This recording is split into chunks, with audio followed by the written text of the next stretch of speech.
तूफान आना था आ चुका। ये आखिरी तूफान था, आखिरी कयामत थी। कम से कम इसमें मेरे और तुम्हारे हाथों से कोई बड़ा नुकसान नहीं हुआ। हम दोनों की ज़मीर ये सोचकर मुतमईन है।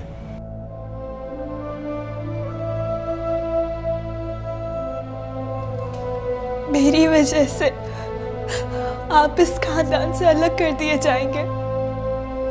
कोई बात नहीं, कोई बड़ा नुकसान नहीं होगा।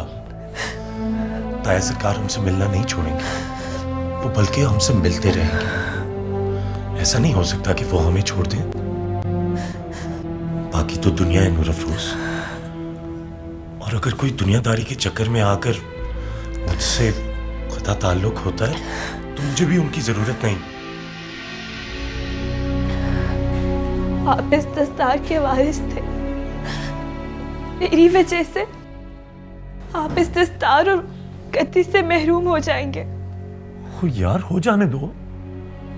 कौन सा कोई बड़ा नुकसान हो जाएगा?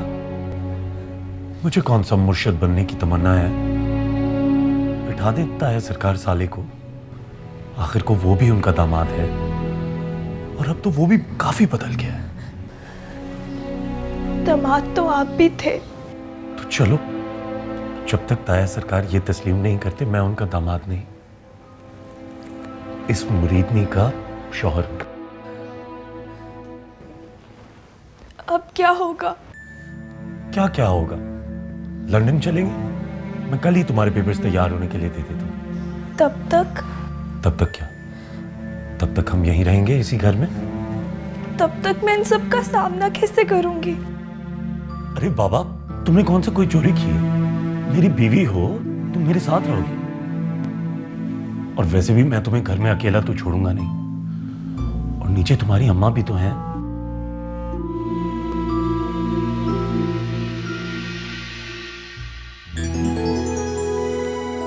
अच्छा, अब ये अम्मा अब्बा वाली बातें करके इस खूबसूरत रात को हम साया नहीं करेंगे।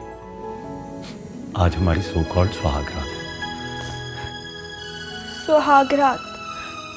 और सुहाग रात को इतनी पिटाई? कभी कभी लाइफ में ऐसा भी होता है।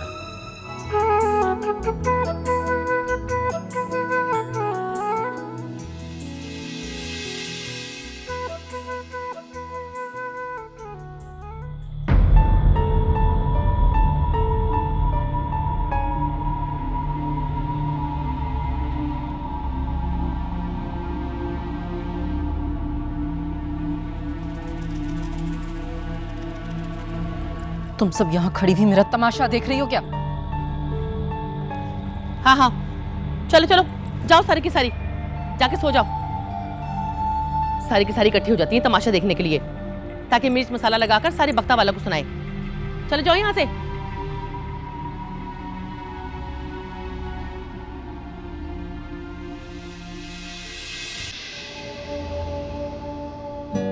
बख्ता वाला को तो खबर होगी काली, कैसे खबर नहीं होगी? जरा सोचो, जब मेरी बेटी के ससुराल वालों को यह पता चलेगा कि उसकी मरी हुई नंद के शौहर ने एक मुरीदनी की बेटी से शादी करी, कैसी कयामत आएगी।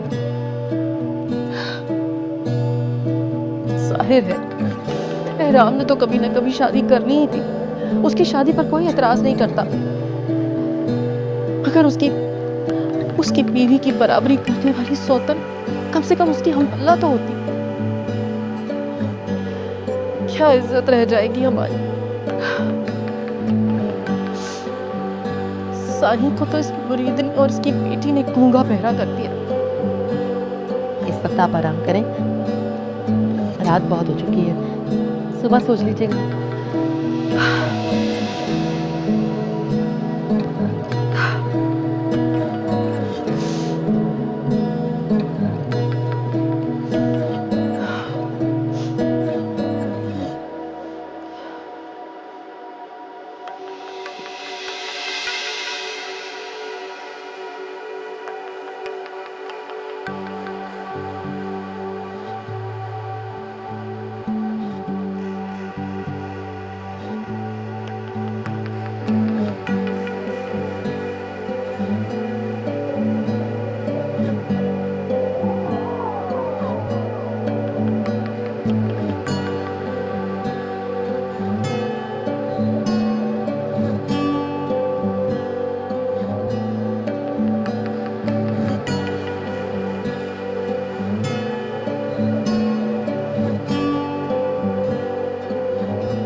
बीबी मुर्शिद, कहाँ जा रही हैं आप?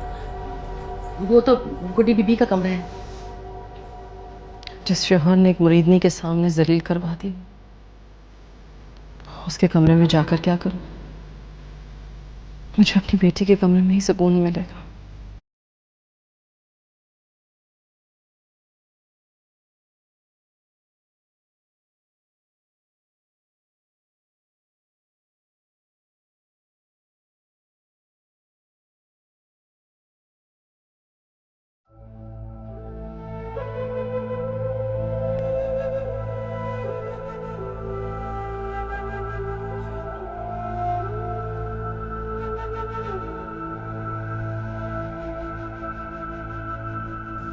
बीबी मुर्शिद, आपको पता है कल रात क्या हुआ है? क्यों? कल रात कौन सी क़यामत आ गई थी? बीबी मुर्शिद, काले हिराम सरकार ने निकाह कर लिया है।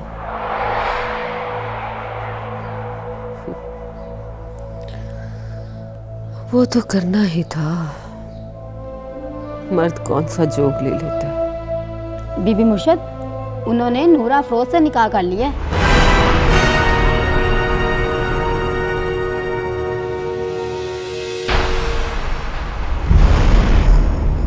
नूर अफरोज? मलका की बेटी? जी बीबी जी, वही मरीदनी की बेटी। हम बहुत ही बदनसीब। जब मुझे पैदा होने वाली थी तभी मेरी जिंदगी गमों के पहाड़ तले दब गई थी। तरह तरह के मर्ज लग गए थे वजूद को, जिस्म को अलग, रूह को अलग, जिंदगी को अलग। दर्द ही दर्द बन गई थी मेरी जिंदगी। जब पैदा हुई तो बाप मर गया। पता नहीं कैसे अकेले ही ने पाला मैंने, एक ही माँ की कोख में हम दोनों बहते पल तो गई, लेकिन नसीब एक जैसा नहीं मिला। हाय, उसकी बेटी का नसीब देखो। सोहली क्या था और क्या बन गया। और मेरी बच्ची का नसीब देखो। एहराम क्या था और क्या निकला। नसीब, सब नसीब का खेल।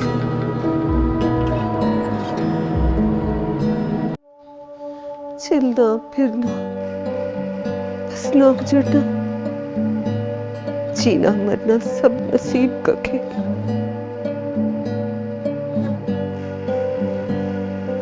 और तो बनना बिगड़ना भी नसीब का खेल। नेकी बदी नसीब का खेल। इंसान को बस पहचान के लिए अच्छे बुरे की तमीज सिखा दी गई। अच्छाई की तौफीक देना और बदी की रग़बत देना भी नसीब का खेल। आपको बड़ा दुख हुआ ना जी। आज अगर हबील बीबी जिंदा होती तो मजाल नहीं थी एहराम सरकार की कि शादी करते एक मरीदनी की बेटी से। नहीं, राबेल की किस्मत थी ही बड़ी भारी। अगर वो जिंदा होती तब भी एहराम दूसरी शादी कर ही लेता। बस दुख तो इस बात का है कि इतनी थोड़ी उम्र लेकर आई थी। इस छोटी सी उम्र के लिए खुशकिस्मती भी अल्लाह दे देता उसे। इस छोटी सी उम्र के लिए खुशकिस्मती भी चाहिए थी।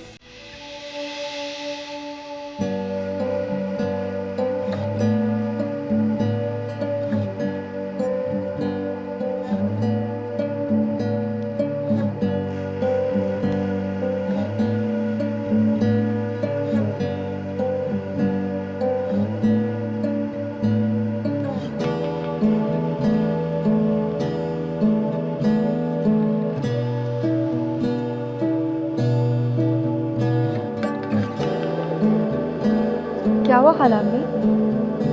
अम्मा सरकार, क्या हुआ? खैरियत तो है? जिसकी जवान बेटी मर जाए वो माँ उसी को याद करके रोएगी। कई बार कहा है, भूल जाए उसे, वो जा चुकी है इस दुनिया से। भाई और माँ में यही एक फर्क होता है, लेकिन माँ को समझ नहीं आता। अच्छा छोड़ें इस बात को, उठे और कपड़े बदल कर तैयार हो जाए जैसे पहले रहती थी। आपकी एक औलाद दुनिया से गई है, मैं तो अभी जिंदा हूं ना। अल्लाह ना करे ऐसी बातें कर रहे साले। आखिर हर गम हर दुख मेरे लिए तो नहीं, थोड़ी सी खुशी पर मेरा हक भी है। अब मेरी बेटी बनफ्शे जैसी काबिल तो नहीं थी, इसमें भला उसका क्या कसूर। किस्मत अच्छी होती तो वो भी मैदान मार लेती, बदकिस्मत थी। मैं देख रही हूँ खाला अम्मी, आपको राबेल आपी की मौत के गम से ज़्यादा गुस्सा है जो जाने अनजाने आप मुझ पर निकाल रही हैं। भला उनकी मौत में मेरा क्या कसूर है? सारा कसूर तो बस हमारा ही है। अच्छा, सुबह सुबह इस बहस को घर में मत छेड़ें। और अम्मा सरकार, आप भी तो यही चाहती थी कि मैं आम लोगों की तरह बन जाऊं, सुधर जाऊं। बस यही तो दुख है बेटा, तुम मेरे लिए नहीं सुधरे, किसी और के लिए सुधर गए तुम। क्या फर्क पड़ता है अम्मा सरकार? अब इसके लिए अगर इतना सुधर गए हो तो इससे कहो, बाप से कहे कि दस्तार की वरासत का ऐलान कर दे।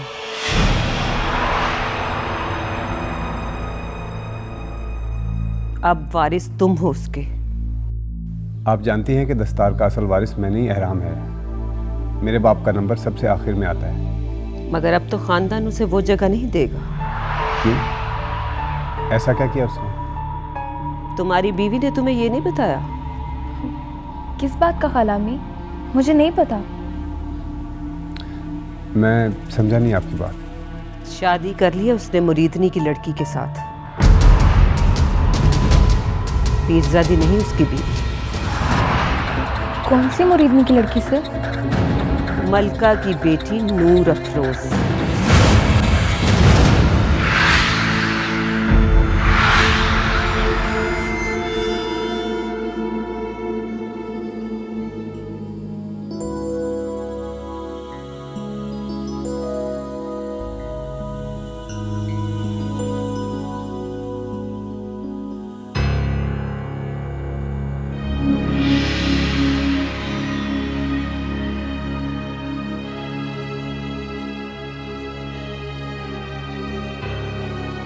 सुनो,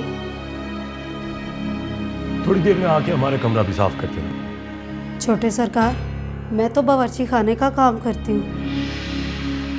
पहले तो सफाई का काम नूर अफरोज करती थी।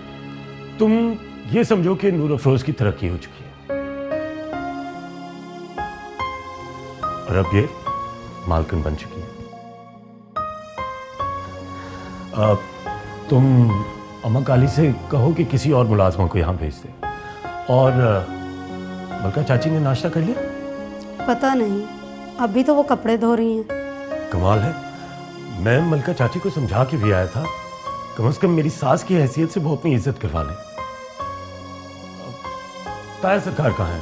वो जी दरबार में। अच्छा ठीक है, तुम जाओ।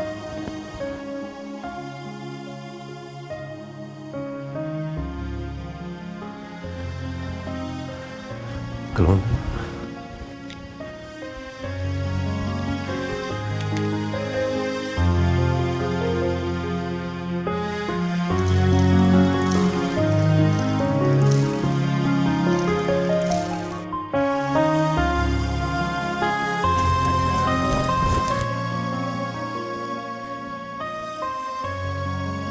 क्या हुआ? वापस क्यों ले आई? बीवी मुर्शद ने नाश्ता करने से इनकार कर दिया है और वो ये भी कह रही थी कि आज से जो भी पकेगा नए मालिकों से पूछ लो। और वो बाहर भी नहीं आएंगी।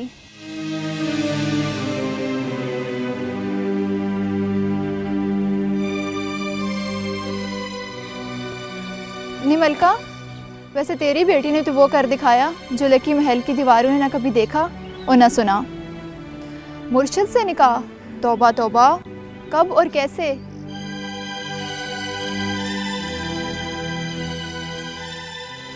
वो भी ऐसे दीवाने के सब कुछ कर बैठे। निमलका, इतना सोना मुकद्दर कौन से पीर के दर से मिला था? वैसे निकाह हुआ कब? तू भी साथ ही कि अकेले अकेले कर लिया? जा रही जा, अपना काम कर। हम सब अपने कामों में लगे हुए हैं। एक मुलाजमा कम पड़ गई है, वो रातों रात मालकिन बन गई है। उसकी जगह किसी और की ड्यूटी लगा दो। अच्छा अच्छा, ज्यादा ज़बान ना चला, लगाती हूँ किसी की ड्यूटी। चल जा। कोई बात नहीं बहन काली, मैं कर लूंगी।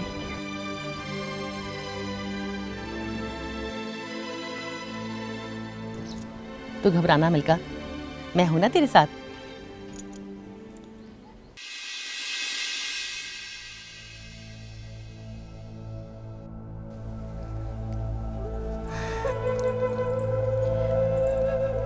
ये क्या बचपना है बीबी मुर्शिद। आखिर आप अपने आप से इंतकाम क्यों ले रही हैं? कम से कम कुछ खा पी तो लीजिए। गुड्डी से कहो कि मुझे फोन करना बंद कर दे। मेरे पास उसके किसी सवाल का जवाब नहीं। मैं तो खुद एक सवालिया निशान बन के रह गई हूँ।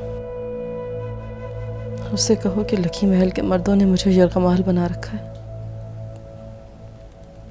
हो सके तो आकर छुड़ा ले मुझे। वो मेरी नहीं सुन रही है बीबी मुर्शिद। वो कहती है अम्मा से बात करनी है। बड़े सरकार भी उनसे बात नहीं कर रहे, आप भी बात नहीं कर रही।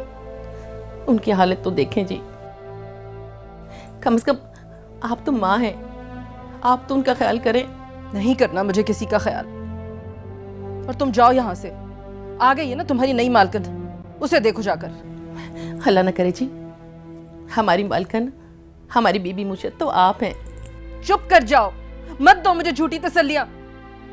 मैं बेवकूफ थी नहीं, बना दी गई। और बेवकूफ नहीं बनना मुझे। चली जाओ, निकल जाओ यहाँ से प्लीज।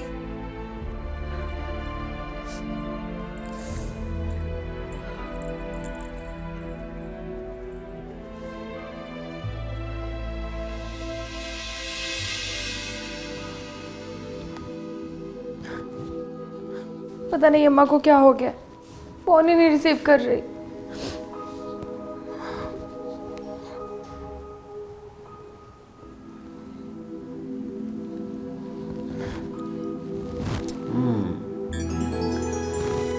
बहुत खारे आंसू हैं मेरी बीवी के। खाना पकाना तो क्या, तुम्हें तो आंसू बहाने भी नहीं आते। आपके नज़दीक तो मैं हूँ ही बुरी, मैं तो अच्छी हूँ ही नहीं। मेरा खाना पकाना खा रहा, मेरे आंसू खा रहे। वैसे हर इंसान के आंसू खारे ही होते हैं।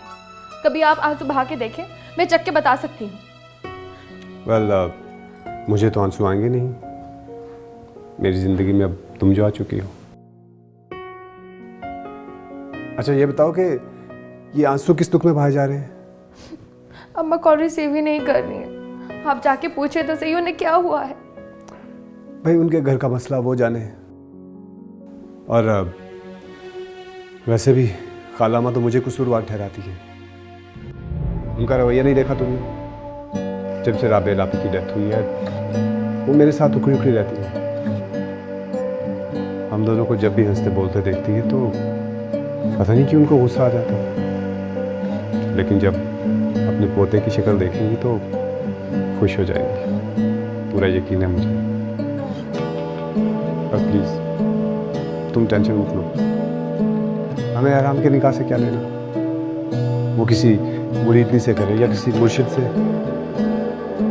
हमारी ज़िंदगी पर उसका कोई असर नहीं पड़ेगा।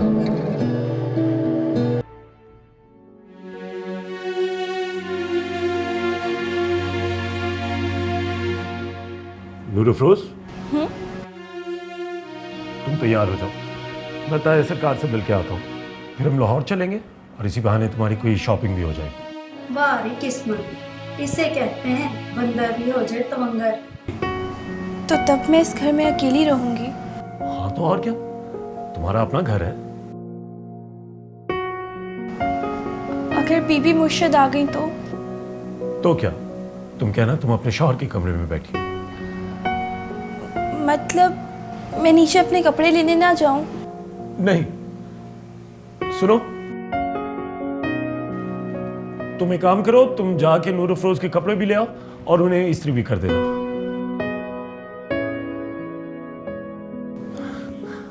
अरे अब खड़ी खड़ी मेरा मुंह क्या देख रही हो, जल्दी जाओ और कपड़े लेके आओ।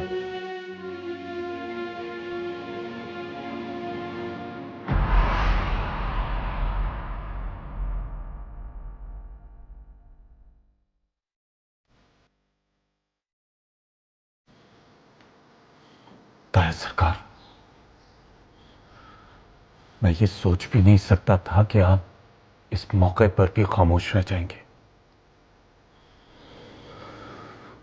आपकी बीवी को इतनी बेदर्दी से जलील किया गया, आपकी बेटी को मारा गया, उस पर इल्जाम लगाया गया, लेकिन फिर भी आप बुत बने खड़े रहे।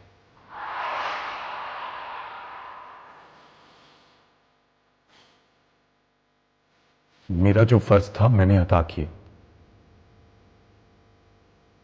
अब आपकी बारी है।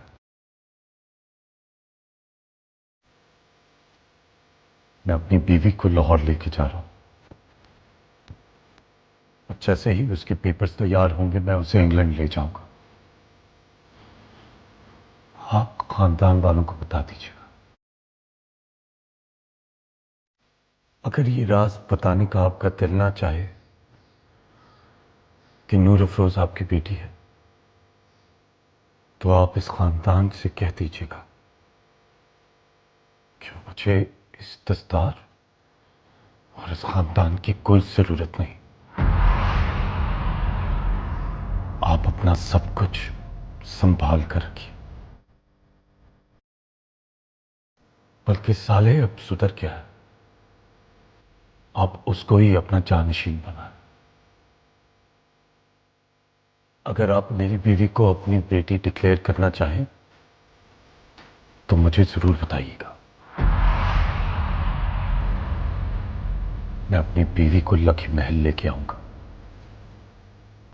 और आप वैसा ही जश्न लेंगे।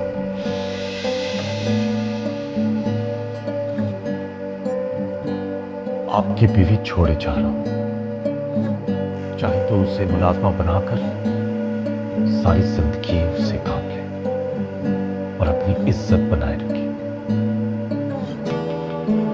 या फिर उसको उसका हक देकर अपनी आखिरत संभाल ले।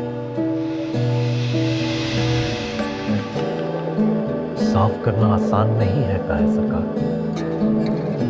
अगर होता तो हर इंसान ना कर लेगा। दुख सिर्फ इस बात का है कि आप इंसाफ करने की कोशिश नहीं कर रहे। ताईजान तो आपसे आज भी खफा है। ज्यादा से ज्यादा और क्या कयामत आ जाएगी। तो कमरा ही अलग कर सकती है ना। कमरा तो पहले ही अलग करके बैठी हुई है। मेरी शादी के सदमे के साथ ही आपकी शादी का सदमा भी हो गुजरता। आपके दिल से भी बोझ हट जाता। मैं जा रहा हूं ताहे सरकार।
अम्मा बैठ जाओ। कहाँ?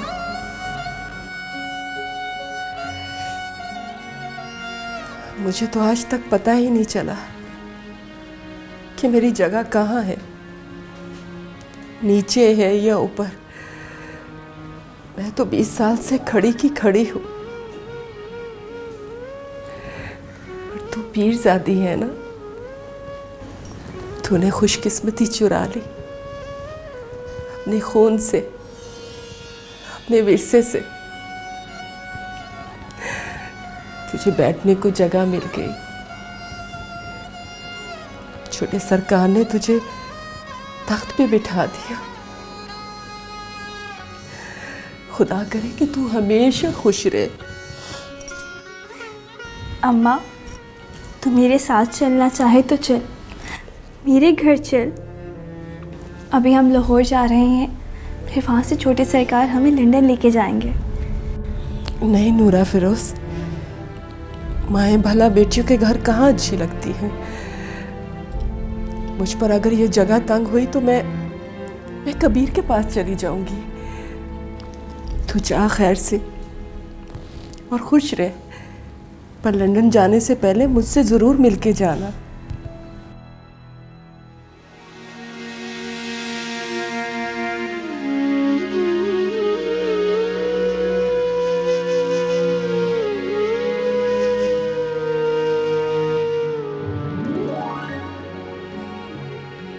अरे भाई, ये क्या इमोशनल सीन चल रहा है?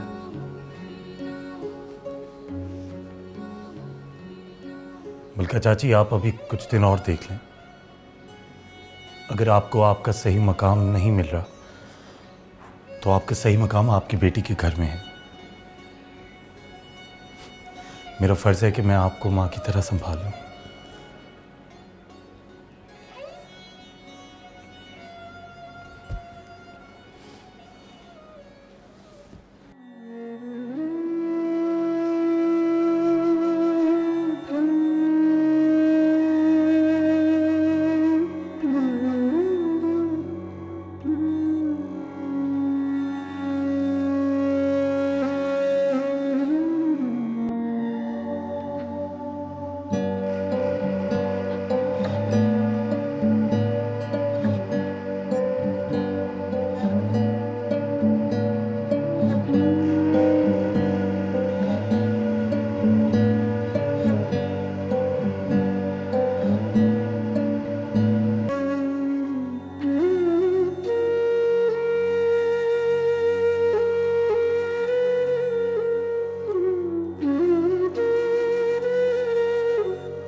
घर छोड़ के ना जाओ छोटे सरकार, मत जाओ, मत जाओ। आप क्यों परेशान होती हैं मां काली? आपसे तो मैं मिलता रहूंगा। आपसे मेरे दिल का राब्ता है। कॉल किया करूंगा डेली। वक्त भी कैसे कैसे रंग बदलता है अम्मा काली। आज मेरे जाने पे कोई भी अफसरदा नहीं। हर एक जैसे खौफजदा हो मुझसे।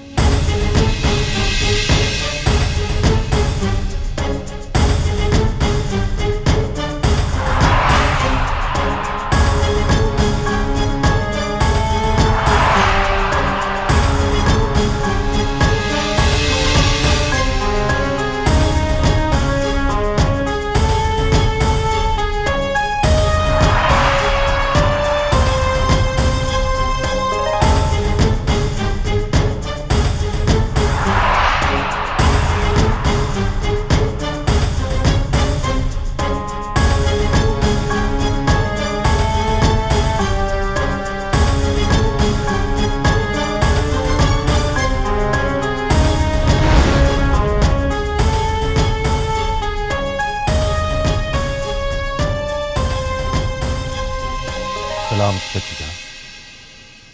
मैं तुम्हें वापसी पर सलामती की दुआएं नहीं दूंगी एहराम, क्योंकि जो जिल्लत तुमने हमें दी, ऐसी जिल्लत वसूल करने के बाद कोई भी तुम्हें सलामती की दुआएं नहीं देता। आप ही ईमानदारी से बताएं, मैंने आप लोगों को जलील किया है या फिर आपकी इज्जतों को संभाला है? दूसरी शादी तो तुमने करनी ही थी। कम से कम मेरी बेटी की जगह उसी के जैसे हसब नसब वाली तो लाते। एक 2 टके की मुरीदनी। चाची जान, मेरी बीवी का हसब और नसब क्या है ये वक्त ही आपको बताएगा। इस वक्त ये बात ही इसकी पहचान के लिए काफी है कि ये मेरी बीवी है, मेरे लिए बहुत मोतबर है।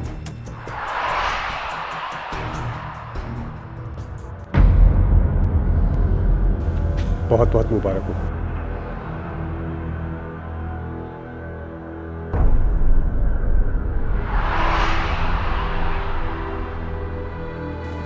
बहुत बहुत मुबारक हो तुम्हें। बहुत बहुत शुक्रिया। कहीं जा रहे हो तुम? हाँ, मैं ये खानदान छोड़ के, लकी महल छोड़ के, सब कुछ छोड़ के जा रहा हूं।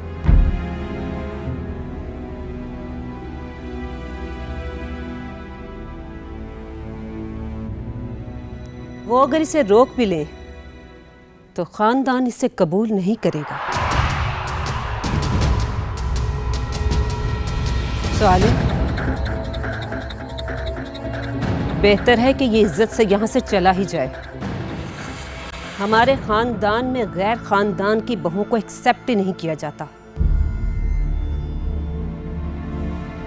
गैर खानदान से लाई हुई लड़की कबूल ही नहीं की जाती। हाँ, उनके सिर्फ बच्चे ही आते हैं। जिस तरह मेरे माँ बाप के मर जाने के बाद इस खानदान ने मुझे अपनी आंखों से लगाया। अजीब दस्तूर हैं इस खानदान के। यहां ख्वाहिशें मरने के बाद पूरी होती, इंसानों के उनसे हक छीनकर उनके बच्चों को दे दिए जाते हैं। हमारे भी मरने के बाद हमारी कोई औलाद इस खानदान की आंख का तारा बन जाएगी। एहराम, तुम्हारी इस तकरीर से खानदान की रस्में नहीं बदली जाने वाली। साले, तुम जाओ और शहरबानों से मिल लो।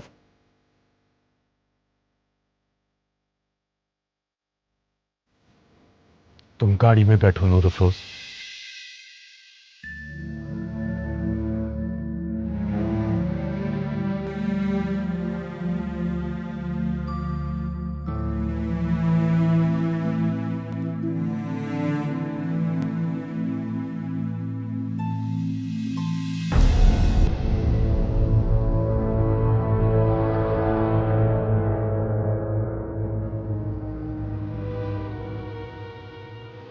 बहराम, तुमने हमारे लिए जो कुछ भी किया उसके लिए तुम्हारा बहुत बहुत शुक्रिया। और पलटकर इस बात का कभी एहसास भी नहीं होने दिया, उसके लिए भी बहुत बहुत शुक्रिया। अच्छा हुआ राबेल मर गई। अगर वो जिंदा होती तो मैं तुमसे दोबारा कभी नजरें ना मिला पाता। शायद एहसास शर्मिंदगी से बढ़ जाता। वो हमारे हिस्से की आजमाइश थी, तुमने बहुत सब्र से झेला उसे। अल्लाह ने तुम पे करम किया और वो मर गई, तुम्हें निजात मिल गई। अब इस बात को दफना दो। राबेल को ना सही, लेकिन इस कहानी को तो दफन कर सकते हो ना। इस राज को दफनाओ और हल्के फुल्के हो जाओ।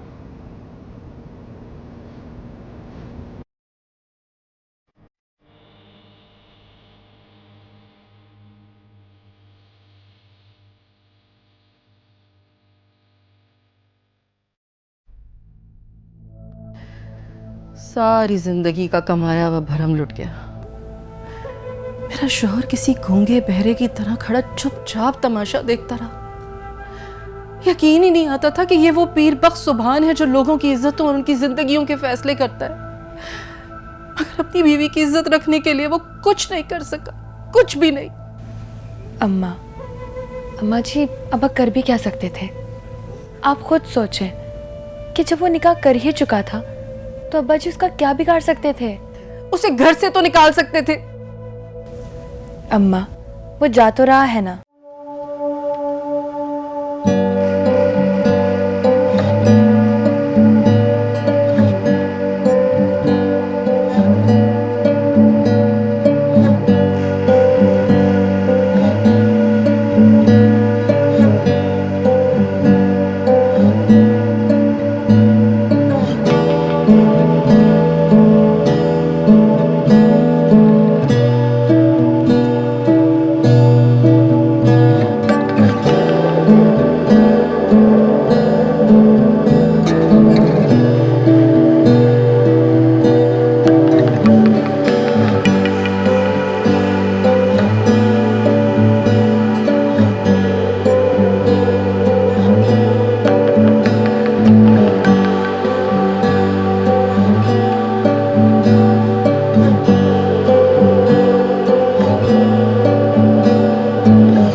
के जा रहा हूं।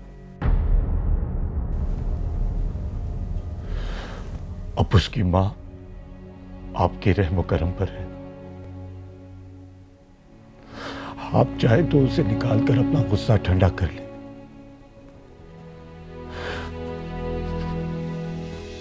पर मुझे माफ कर दे।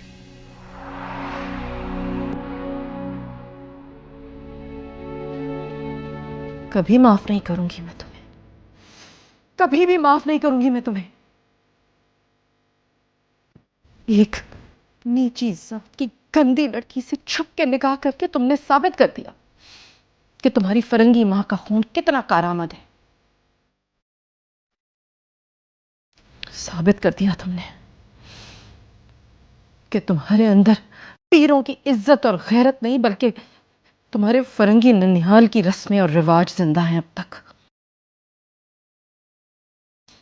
साबित कर दिया तुमने कि हमने एक सांप को दूध पिलाकर बड़ा किया,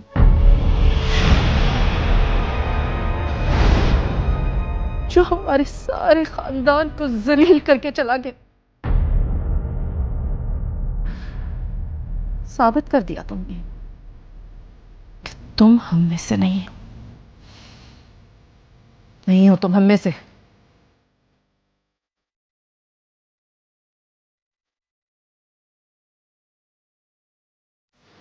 मेरे लिए इतना जहर,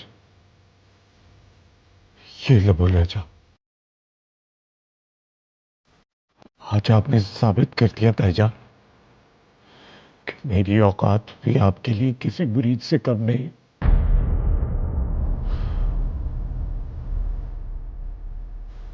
आप लोगों ने पूरी जिंदगी मेरी जो तरबियत की, मैं उसके एवज अपनी पूरी जायदाद आपको दे के जा रहा हूं। मैं दस्तबरदार होता हूं अपने हक से, अपने रिश्ते के हक से, अपनी दौलत के हक से, और उस नाम नेहाद मोहब्बत के हक से जो आपने सारी जिंदगी मुझसे की। अलविदा ताईजा।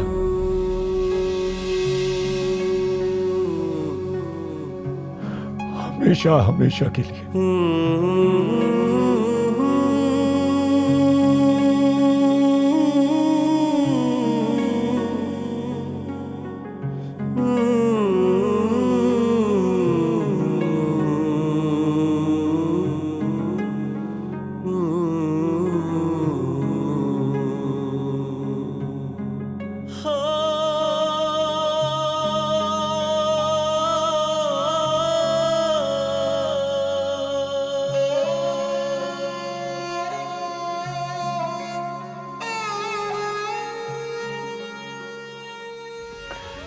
इस फरंगन के बेटे को अब इजाजत दीजिए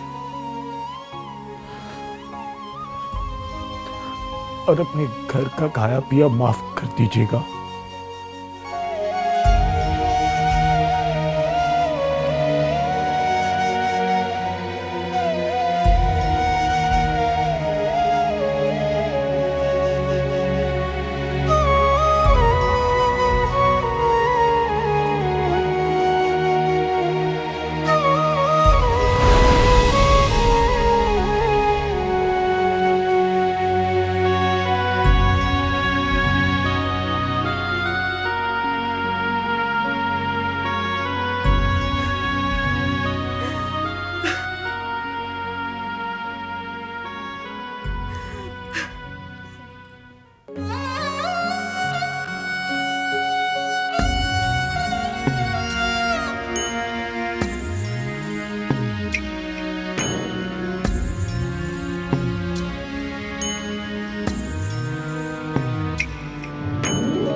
काली।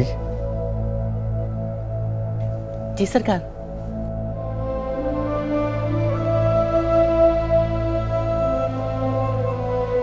जी सरकार। इतना अंधेरा अंधेरा सा क्यों है?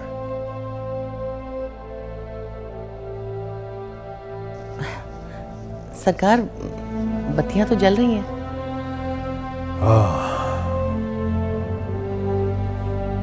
जब दिल का चिराग ही बुझ गया हो तो फिर हर तरफ अंधेरा ही नजर आता है।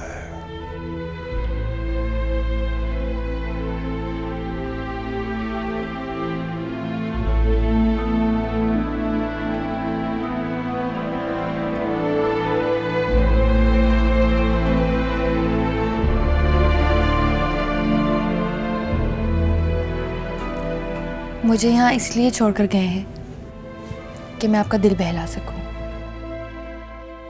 और अगर आपके और अब्बा के बीच सुलह नहीं हुई तो मेरे यहाँ रहने का फ़ायदा ही क्या है?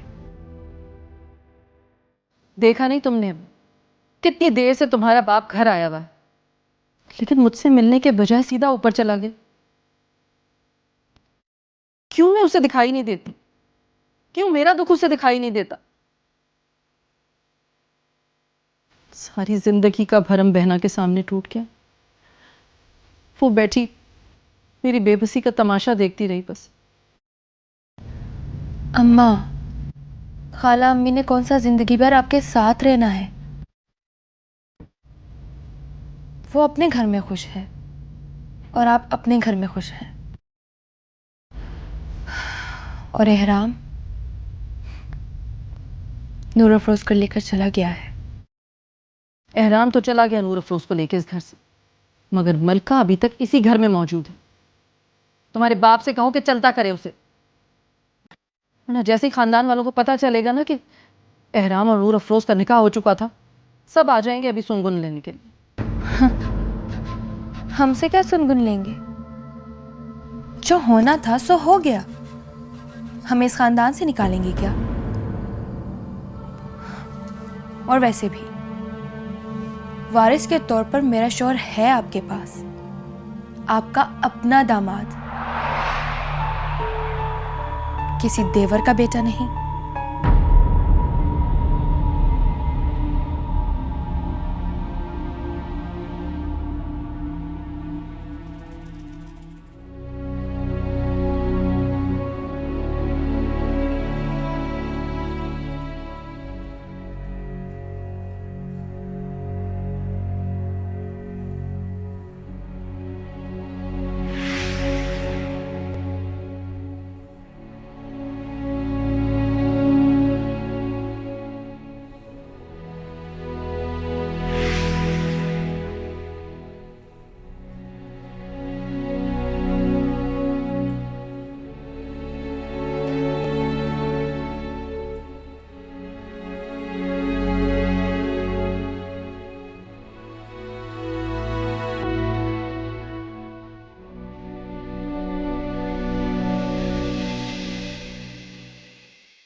बाबा, वो लोग जा चुके हैं। जो होना था सो हो गया।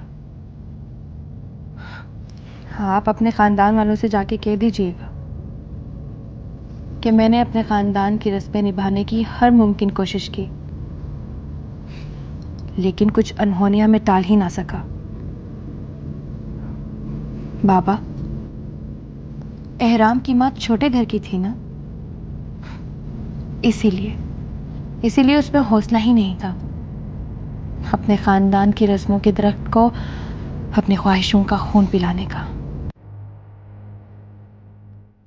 बाबा, औलाद बाप के खून का असर भी लेती है और माँ के खून का असर भी। उसे छोटी जात के लोगों में जुड़ के रहने की आदत है।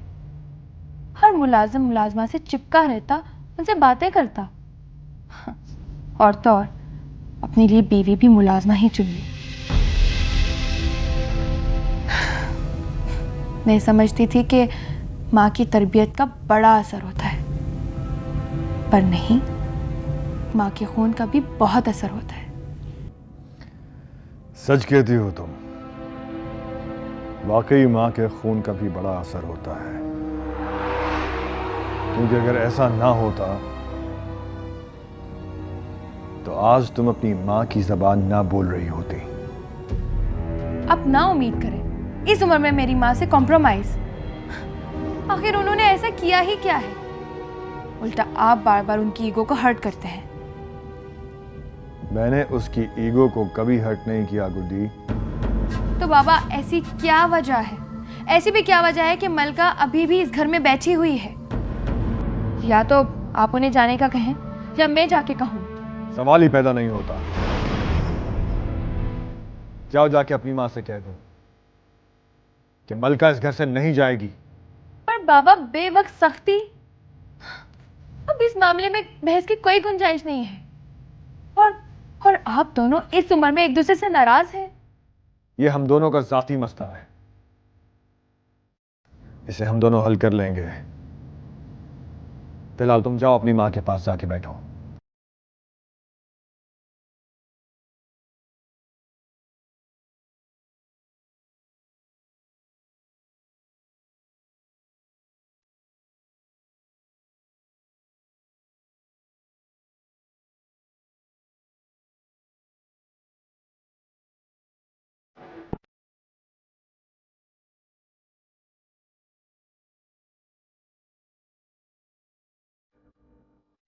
साहिल, तुम अपनी बेबी के पास जाके रहना चाहते हो तो चले जाओ, वैसे भी डिलीवरी के दिन नज़दीक है उसके।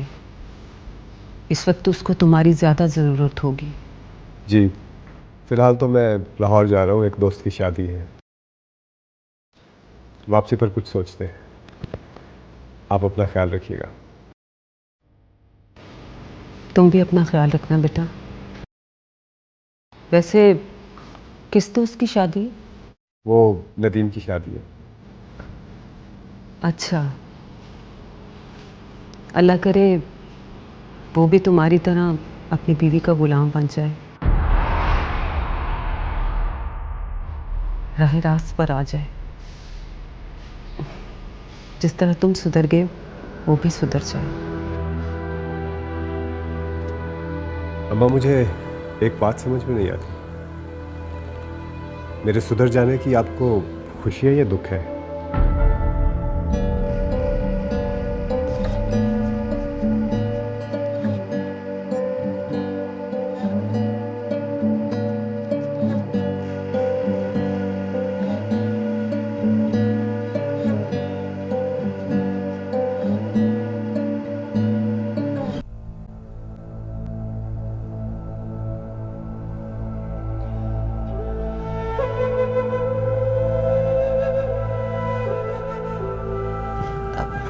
सरकार खाना खा लें।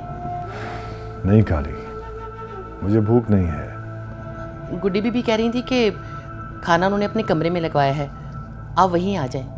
क्यों? डाइनिंग टेबल पर क्यों नहीं लगवाया? वो सरकार, बेबी मुर्शद खफा है ना, तो गुड्डी बीबी ने चाहा कि खाना वहीं खाया जाए। नहीं, रहने दो। तो मलका से कहो मुझे दूध का एक गिलास दे जाए। सरकार,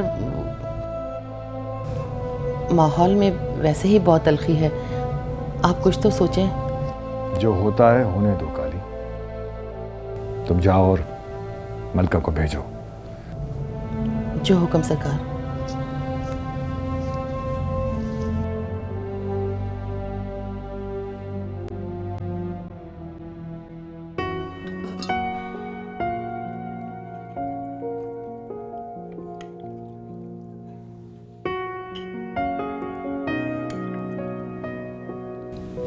चले, अब खाएं। बाबा जी भी आ जाएंगे थोड़ी देर में, आप खाना तो शुरू करें। तुम्हारा बाप नहीं आएगा मेरे साथ खाना खाने।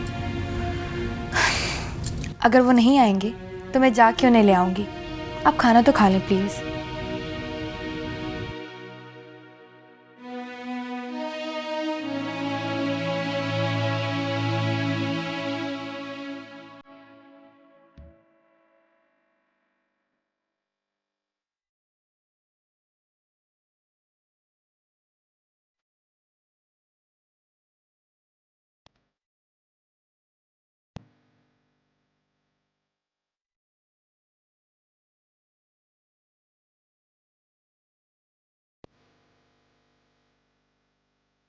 सरकार, दूध।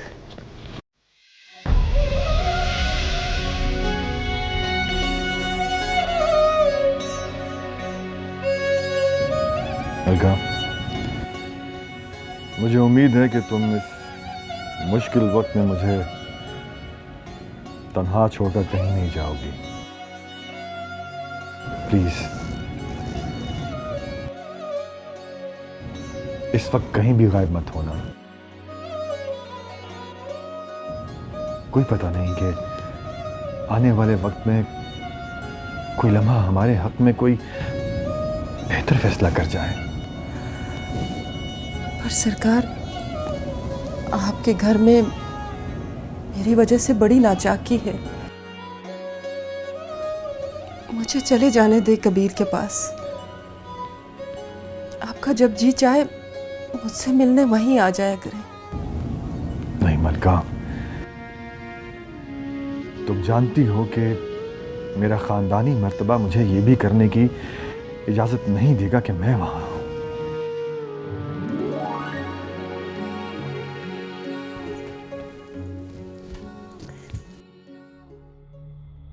वो बड़े सरकार कह रहे हैं कि आप लोग खाना खा लें, मुझे भूख नहीं है। देखा, मैं ना कहती थी कि तुम्हारा बाप नहीं आएगा मेरे साथ खाना खाने। मैं जाकर बुला कर लाती हूँ। ना गुडी बीबी, मैं बुला के लाती हूँ ना जी। अगर तुम्हारे साथ आना होता तो पहले ना आ जाते। मैं खुद जाती हूँ।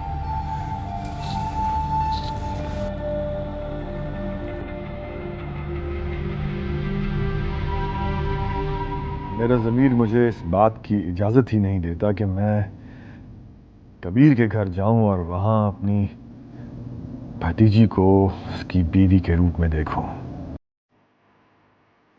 खैर, मेरा ज़मीर तो है ही बड़ा खुदगर्ज़।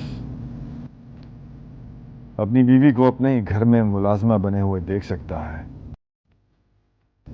तो अपनी भतीजी को मुरीद के घर में उसकी बीवी बने हुए क्यों नहीं देख सकता? सरकार, मुझे आपसे किसी हक की आरज़ू नहीं है। मैं आपकी कनीज़ हूँ। आपने मुझसे मोहब्बत की, मेरे लिए यही बहुत है।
या अल्लाह, ये चक्कर है। यानी अब्बा जी के साथ मलका और एहराम के साथ उसकी बेटी का चक्कर चल रहा था। या अल्लाह, अम्मा की क्या हालत होगी जब उन्हें ये सब पता चलेगा। बनफ्शे, गुड्डी। जी अम्मा, आ जाओ वापस। आई।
बड़ा अजाब है ना।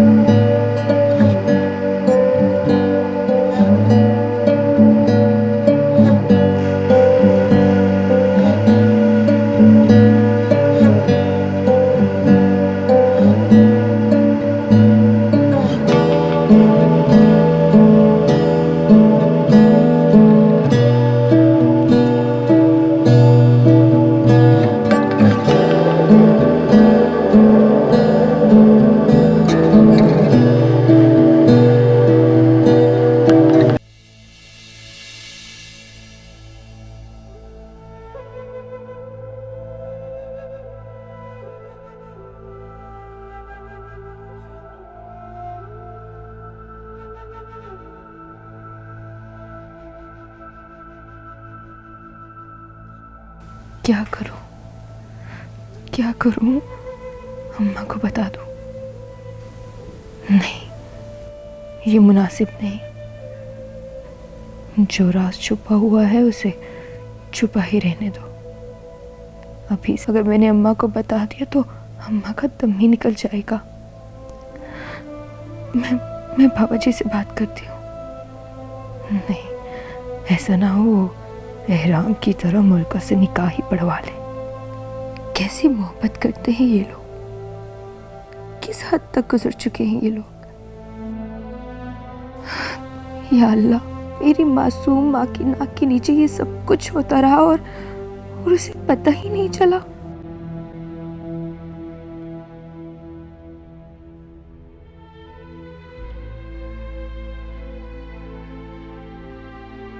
अम्मा, क्या हुआ? क्यों रो रही है? तुम्हारे बाप को दिल की तकलीफ हुई कैसे? उसके पास तो दिल नाम की कोई चीज ही नहीं थी। एक उम्र गुजार दी मैंने उसके दिल की तलाश में कि वो मुझे मिल जाए और मैं उसमें अपना आस्ताना बना लूं। बड़ा होशियार था, हवा तक नहीं लगने दी मुझे अपने दिल की। 7 पर्दों में छुपा कर रखा उसने उसे, जंग लगाकर नाकारा कर दिया, मगर मुझे नहीं दी। गुटी, अच्छा हुआ तेरी शादी आराम से नहीं हुई, वरना तू भी ऐसे ही ख्वार होती रहती, जोगन बनी फिरती मेरी तरह। और जब शादी के 20-22 साल के बाद तू उससे नाराज होकर अपना कमरा अलहदा कर लेती, तो वो शख्स तुझे मनाने भी नहीं आता। अल्लाह का फैसला अच्छा ही था, अच्छा हुआ तेरे हक में। जो आजमाइश उसने मुझे दी, उससे तुझे नहीं गुजारा। अच्छा हुआ मेरी बच्ची।